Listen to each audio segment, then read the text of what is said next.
No, Jesus was not a liberal. And to make an image of him right there for that very heinous, gross post, that is in fact a sin that is a violation of the second commandment. But let's go into this. Was Jesus a liberal? No. The claim is constantly made about Jesus being a liberal because people try to create a false depiction of Jesus as this pacifistic little hippie dude, which is just not the case, where this guy was preaching love and he was an immigrant, and none of that is actually accurate. Jesus temporarily, as a child, as a baby, fled with his parents to Egypt to avoid the persecution of this guy who was slaughtering babies.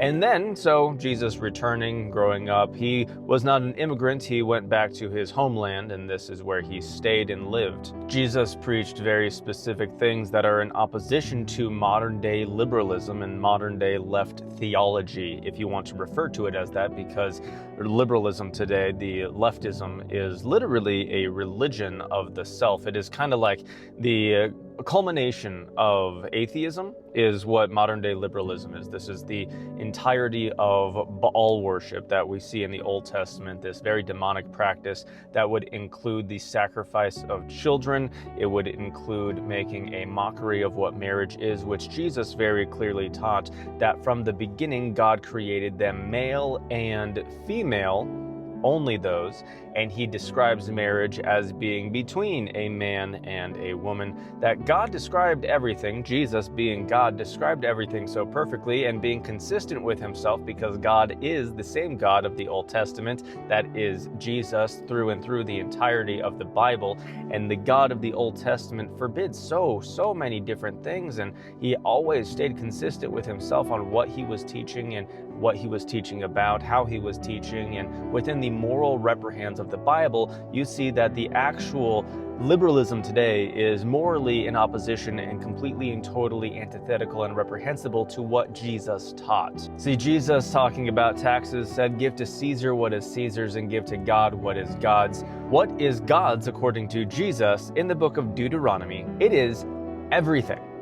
Everything is God's. Nothing is actually Caesar's. So when Jesus says, "Give to Caesar what is Caesar's, give to God what is God's," he's not saying taxes are a good thing. In fact, Jesus was notoriously going against taxes, which is why they were trying to pin him with this very specific thing, because if he came out against those taxes, then they would have a potential reason to try to arrest him for him saying something publicly. But Jesus was much smarter than those people who were trying to tax you. Jesus said, "If you have not a sword, sell your cloak to buy one." He believed in self-defense. Going back into Deuteronomy, you see very specific categories of how self-defense works, giving the examples of if someone breaks into your house during the day, they want to steal your stuff. If they break into your house during the night, it's because they want to harm you. And if you are to unalive the guy who breaks into your house at night, there is no sin committed, because what you did was a good, just, and righteous thing to defend yourself, to defend your family. So we see that being represented by the Second Amendment, which modern-day liberalism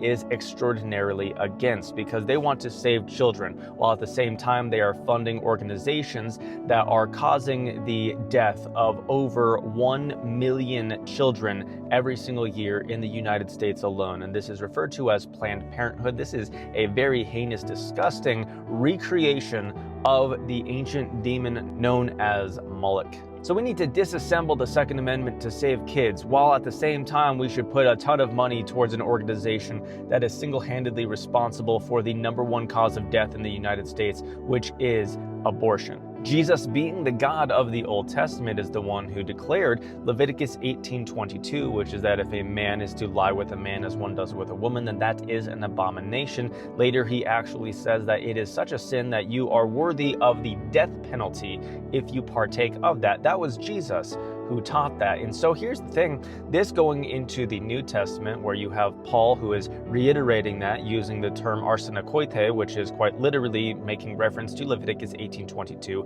as a man who has coitus with another man. This is exactly where that word comes from, him making a very fancy term that is specifically referencing that within the Greek terminology that it was translated in during the Septuagint. So let's just back this up one more time. Jesus was not for excessive taxation. He said that if anyone harms one of these little ones, it is better for him to have a millstone tied around his throat and thrown into the sea. So the people who are harming children in these organizations that are just loved and worshipped by the liberals, this is absolutely in opposition to Jesus. Jesus teaching that marriage was specifically between a man and a woman. Jesus teaching that in the beginning God created them male and female. That is both regarding evolution to be a lie with a single statement, as well as it is teaching very clearly that the whole gender bender kind of situation is just not a possibility according to God. Further than that, you have the verses where Jesus is teaching self-defense. You have the different verses where Jesus is talking about